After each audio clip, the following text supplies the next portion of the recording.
Amém. Amém, igreja? Ó a voz de novo, né? Parece que é só eu voltar. Se eu ficar viajando, gente, eu fico ótimo. É uma bênção de Deus isso. Hoje vai ser um desafio. Foi muito interessante, porque a gente chegou na madrugada de sexta para sábado, passamos toda a viagem bem. A Ita ficou meio ruinzinha na viagem, né? Fomos para um lugar muito seco também, muito frio. Mas deitei às 3 da manhã, às 8 levantei, morrendo de frio, com a garganta ardendo. Eu falei, o negócio é Campinas. Ou será que é viajar mais? Eu acho que é um sinal de Deus, será, gente? 9 dias é muito pouco, não dá para descansar. Amém, queridos? Vamos lá, eu quero meditar hoje com vocês. É engraçado que o tema ficou bem parecido com o pastor Hugo na parte da manhã, apesar da gente não ter conversado sobre isso, apesar que ele falou da escolha de Jesus, e eu quero falar de um outro tema que vocês já viram, quem sabe, na arte. Antes de entrarmos no capítulo 5 de Juízes, eu quero ler o contexto do livro de Juízes. O próprio texto explica, então não preciso explicar. Capítulo 2 de Juízes, eu vou projetar aqui, você pode abrir também. Versículo 10, só alguns versículos. Eu vou pedir sua ajuda para a gente ler junto, pode ser? Amém, gente? Quem está com frio? Ninguém, aleluia. Quem está desanimado? Então eu não vou nem orar por vocês estão todos animados. Então, vamos ler juntos, diz assim, vamos lá, 1, 2, 3.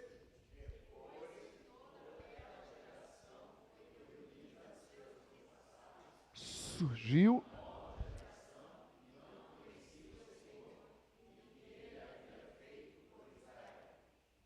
Então,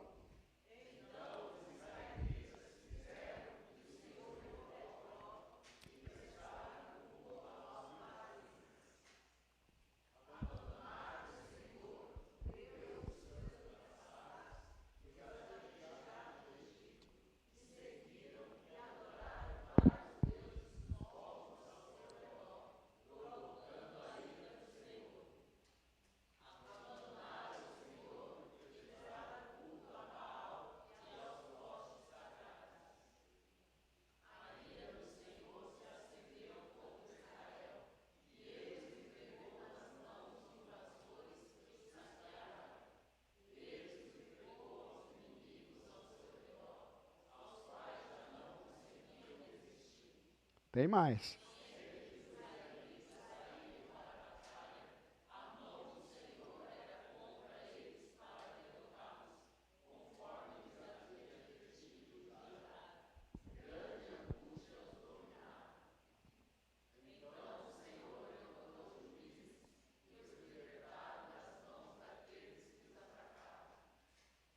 Mesmo.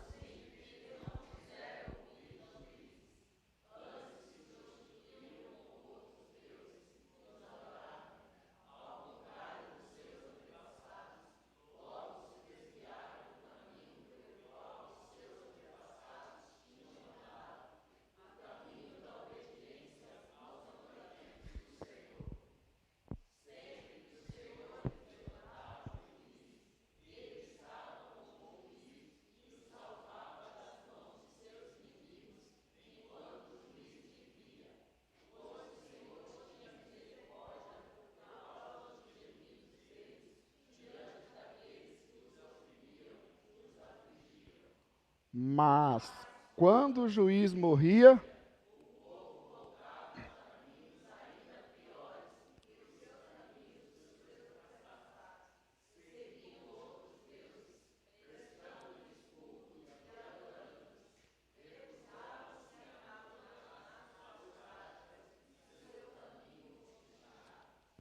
explica ou não explica? Você quer entender o livro de Juízes? Está aí, ó.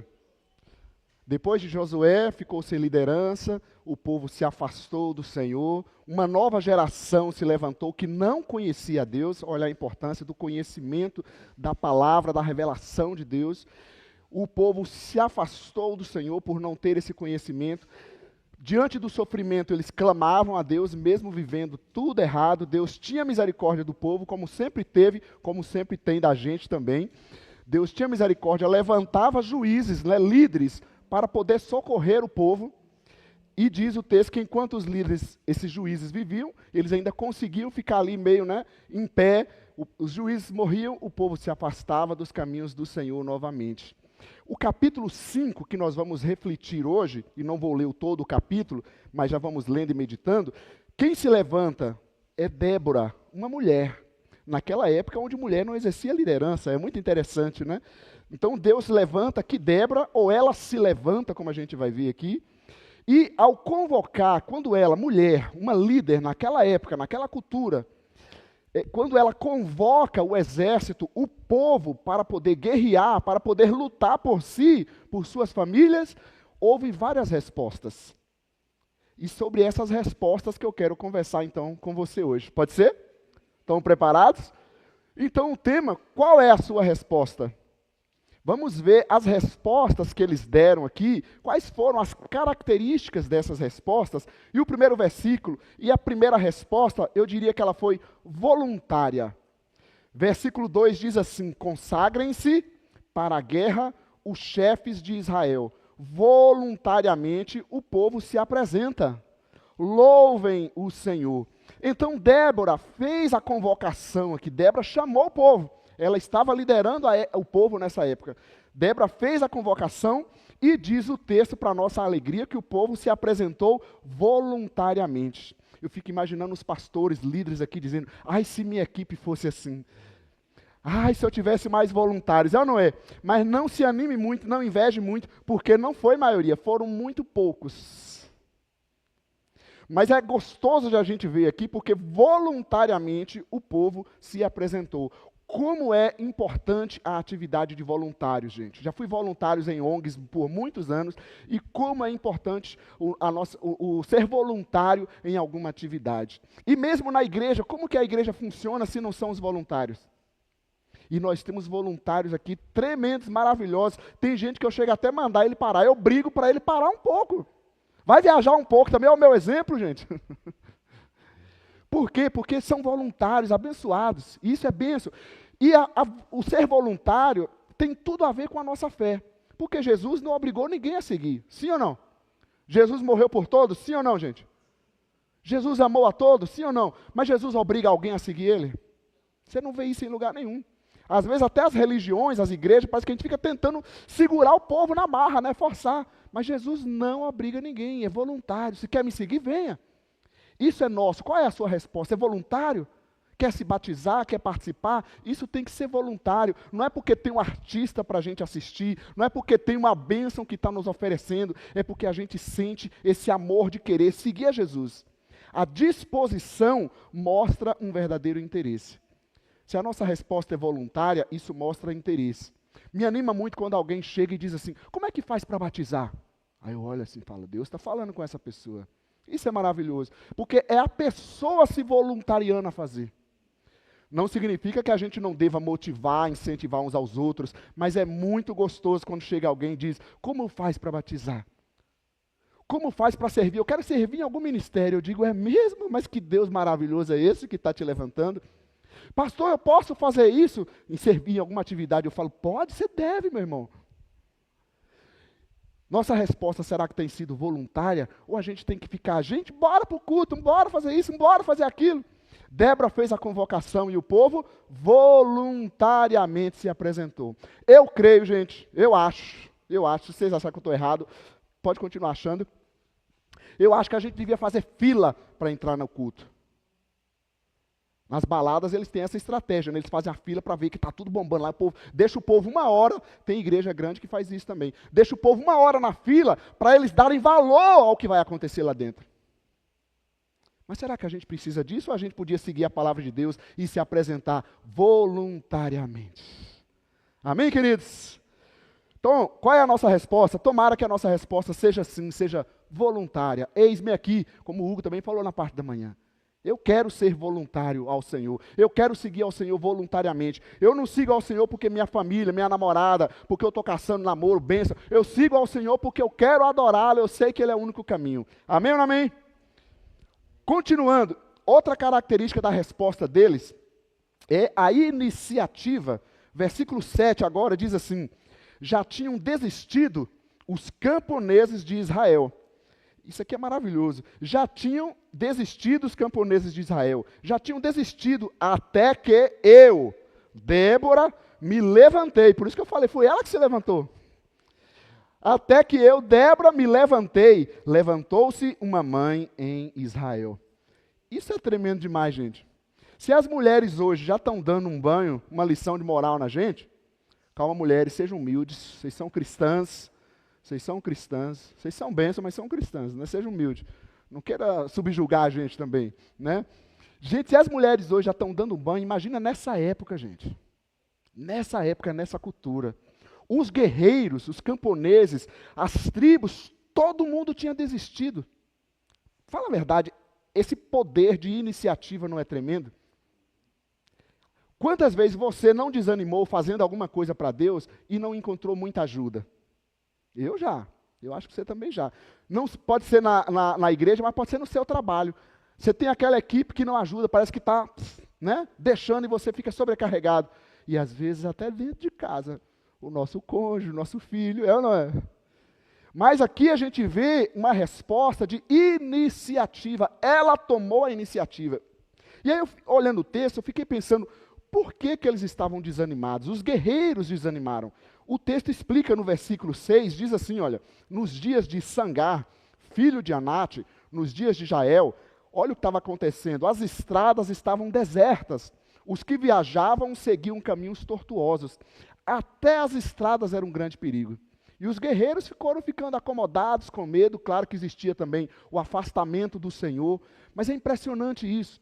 Tirou a iniciativa deles, tirou os guerreiros do exército, gente. E aí Deus levanta uma mulher. Quem era Débora então? A gente olha assim, mas vamos olhar para Débora. Aí vamos para o Juízes 4, versículo 4, eu coloquei aqui projetado para ir mais rápido. Quem era Débora? Débora, diz o texto aí, uma profetisa, uma mulher de Lapidote, liderava Israel naquela época. Ela era uma profetisa, uma profeta ali representando Deus no meio do povo, falando sobre Deus. A profetisa assume a função de comandante do exército.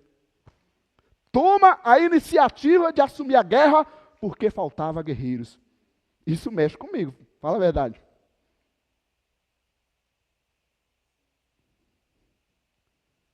Você, um pai, tem tomado iniciativa pelos seus filhos, um cônjuge, iniciativa pelo seu casamento, um membro da sua família, uma iniciativa pela sua família. Às vezes a gente tem a nossa função, a bênção que Deus nos colocou, o cargo que Deus nos colocou, o trabalho onde Deus nos colocou, porque também é nosso ministério.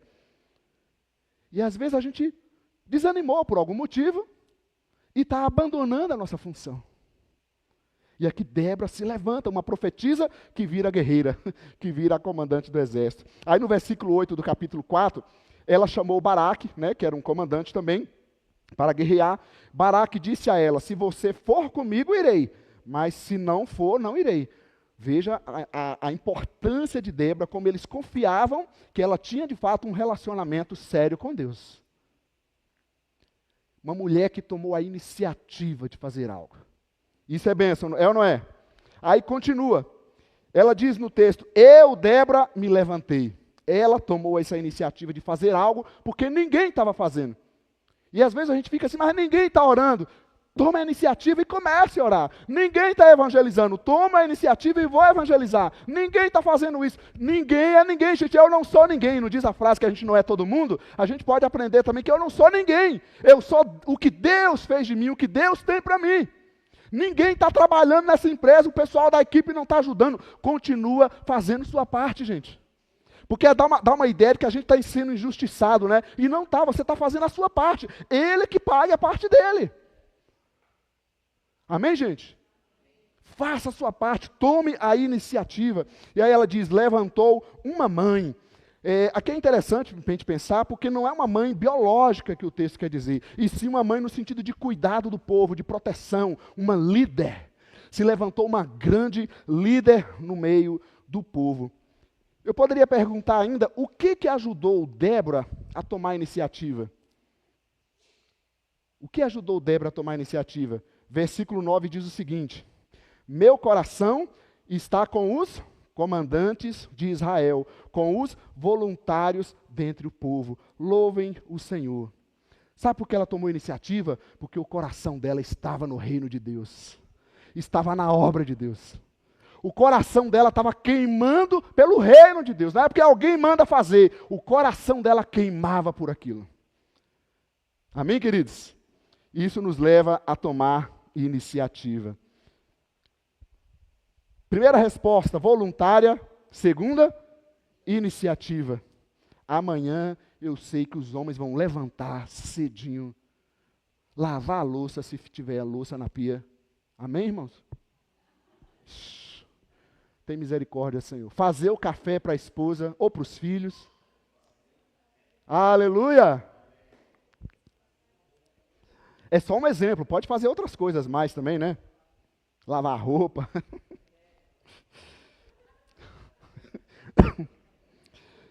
Terceira característica, terceira resposta, o exemplo.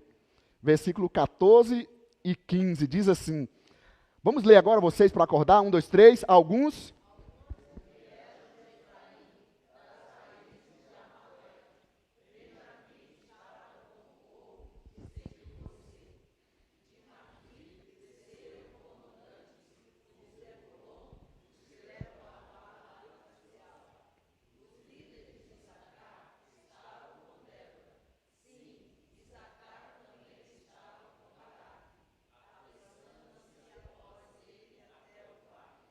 O que a gente vê aqui, nesses dois versículos? O que ele está mostrando?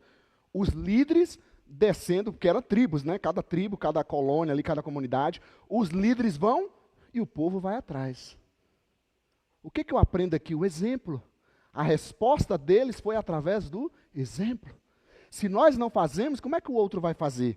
O povo veio com seu líder, Efraim, Amaleque, Benjamim, Zebulon. Você veja que eles vão falando os líderes e o povo indo com eles. A nossa vida, gente, a gente pode não imaginar, mas a gente está seguindo algum exemplo. Com certeza, você segue o exemplo de alguém. Bons e às vezes, só às vezes, exemplos até ruins. Ou a gente está seguindo algum exemplo, ou a gente está dando exemplo.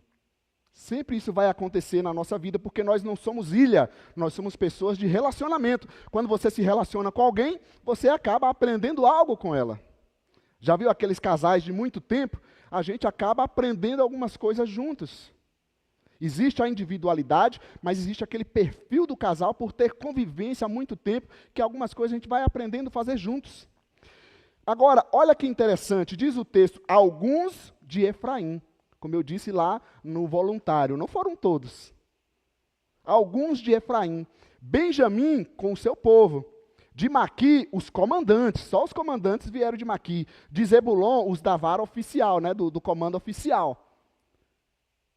Então eu diria o seguinte, procure dar o exemplo, não se encante com números, não se encante com sucesso, o importante é a gente ser um exemplo na presença do Senhor. Eu vi uma expressão uma vez, que nunca mais esqueci, que diz que as pessoas serão cristãs como nós. Se o mundo fosse cristão como eu, como você, como seria? Então que a nossa resposta possa também ser nesse modelo de exemplo. Vamos dar o exemplo. Amém, queridos? Podemos continuar? Tem alguém querendo me apedrejar? Podemos continuar lendo o texto. A quarta resposta é a indecisão. Versículo 15 e 17 diz assim, agora aperta, nas divisões de Ruben, houve muita inquietação. Por que vocês permaneceram entre as fogueiras ao ouvir o balido dos rebanhos? Nas divisões de Ruben, houve muita indecisão. Gileade permaneceu do outro lado do Jordão, e Dan, porque se deteve junto aos navios, Asser permaneceu no litoral e em suas enseadas ficou. Eu não sei se você lembra, mas começa aqui falando de Ruben. Ruben era o primogênito, você lembra disso? O primogênito naquela cultura era o representante do pai, era o que assumia a função do pai. Desde antes ele já tinha abandonado e já tinha seguido outros caminhos. A turma de Ruben foi a primeira com muita inquietação, com muita indecisão, inquietos, indecisos. Todos aqui o que a gente vê, eles permaneceram nos seus lugares. Gileade permaneceu do outro lado do Jordão, que era a região onde eles moravam. Ouviram o chamado da guerra e fizeram o quê? Continuaram em seus lares. Eu me lembro da pandemia.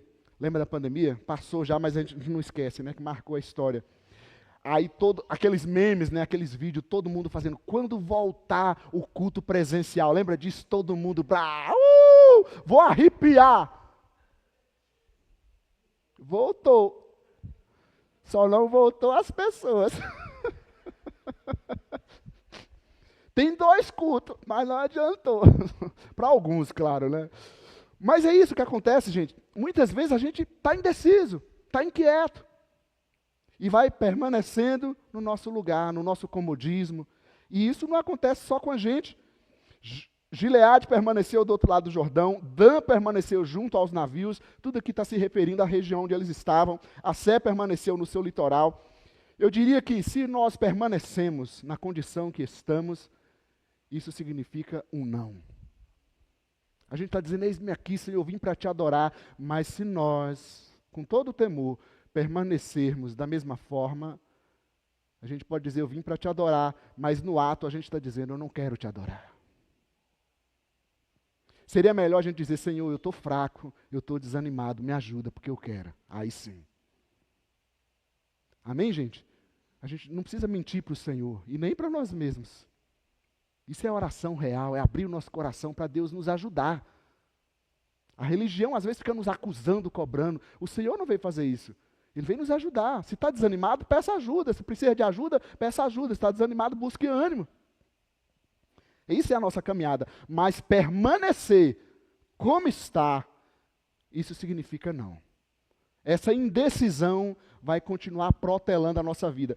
Pensa com você, quantas coisas na nossa caminhada a gente não vai ficando indeciso, fica inquieto. É um curso, é um negócio, é uma decisão, e coisas vão sendo proteladas e a gente vai ficando indeciso. É correto, eu sei que acontecem questões assim, que a gente não pode tomar também decisões precipitadas, mas também ficar protelando a vida inteira, isso também é ruim. Amém ou não amém? Nossa resposta está na indecisão, tomara que não, né? E em quinto lugar, olha o que diz o texto em quinto lugar, no versículo 18. Podemos ler juntos agora o risco. O povo de Zebulon arriscou a vida, como o fez Naftali nas altas regiões do campo. Legal, não é? A gente olhar para todo mundo, para todo o contexto, do povo geral, de Débora, de cada uma das tribos, como isso vai acontecendo. E aqui traz esse destaque para a tribo de Zebulon e de Naftali, né, que eles arriscaram a vida. A nossa resposta é assim também, de correr risco. Isso me chamou também bastante a atenção. Quando a gente olha para a nossa fé, muitas pessoas poderiam dizer que ela crê em Deus, mas parece que ela não se entrega. Não é verdade? Ela crê em Deus, mas ela não consegue congregar, batizar, fazer alguma coisa, servir. Talvez isso é o medo do risco. Ah, se eu for lá na igreja, eu vou ter que conversar com a Jaine e eu não estou muito bem com a Jaine. Se eu for na igreja, eu tenho que conversar com pessoas. Mas eu tenho uma notícia triste para te dizer. Se você for para o céu, você vai encontrar com pessoas também. Não é verdade? Então, é melhor a gente aprender aqui antes de ir para lá. Né, gente? Então, às vezes a gente crê, mas a gente não se entrega. Em relação ao casamento, na nossa sociedade atual, é muito comum as pessoas juntarem, né? Se juntarem, mas ela tem um medo de casar no civil. Ela tem medo do divórcio. O divórcio é um bicho-papão para ela. E tudo isso parece que é medo de correr risco. Mas, gente, quem não corre risco consegue viver? Eu tenho alguns medos, né? Vocês sabem de medo de altura. Ai, meu Deus do céu. Eu tenho, né? Eu estou lutando contra ele, trabalhando aí a mente, né? A psique, para conseguir ir melhorando. Mas eu tenho. Né? Eu pensei até que eu ia ter medo de avião, mas não tive. Eu queria viajar mais, gostei. Mas não tem como viver sem correr risco. Você dorme, você pode não acordar vivo. Você tem medo de dormir? Tomara que não, misericórdia, Senhor. É ou não é, gente? Você sai no carro no trânsito, você pode sofrer um acidente. Então a vida é assim, é arriscar. Quando a gente fala de risco, eu tenho medo de ir para aqueles países de perseguição. Não, gente. Viver é você correr risco. Agora, deixa eu te falar uma coisa. tem um risco muito pior que a gente pode estar correndo, que é chegar o dia da volta de Jesus e a gente ficar do lado de fora. Não é verdade? Eu converso com algumas pessoas que se dizem ateias, né, que não creem em Deus. Eu falo, eu prefiro me arriscar em seguir a Deus, em seguir a Jesus Cristo, crer na Bíblia, que não me faz mal nenhum, só me ajuda a ser uma pessoa mais honesta, mais educada, mais amorosa, enfim, ser amigo do próximo. Tudo que o Evangelho me ensina não faz mal a ninguém.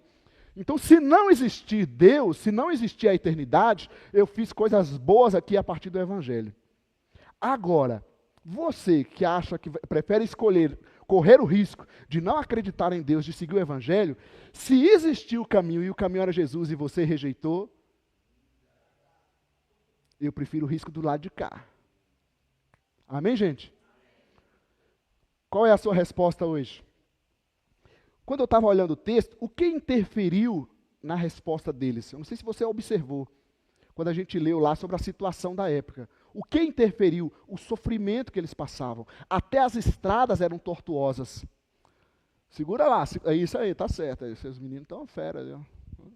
Olha, o pessoal estava olhando assim, eu falei, será que tem alguma coisa diferente? Não. Gente, até as estradas, até sair na rua era perigoso. E o povo foi desanimando.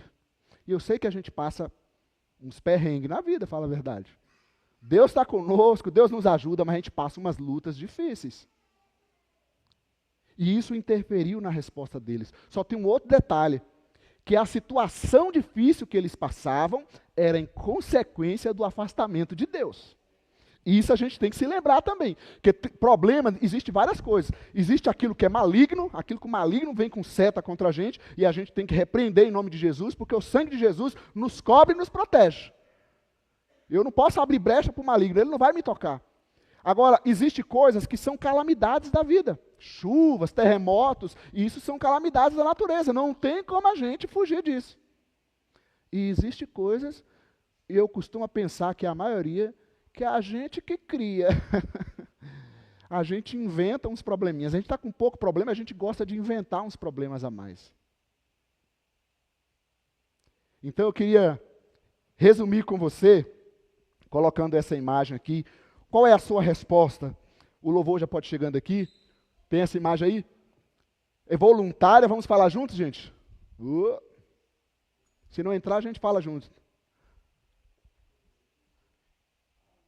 Aí, qual é a sua resposta? Vamos falar junto? Voluntária, iniciativa, exemplo, indecisão e risco. Que Deus nos ajude a seguir e a viver a sua palavra a cada dia. Amém ou não amém? Cada dia na nossa caminhada, e eu tenho a certeza que cada momento que a gente vai recebendo da palavra de Deus, a gente vai se renovando para mais um dia, para mais uma semana, e é isso que precisamos fazer sim, nos encher da palavra de Deus a cada momento, para a gente conseguir vencendo os desânimos, as indecisões, as coisas que vêm contra a gente. Amém, queridos? Amém. Então vamos levantar nessa noite.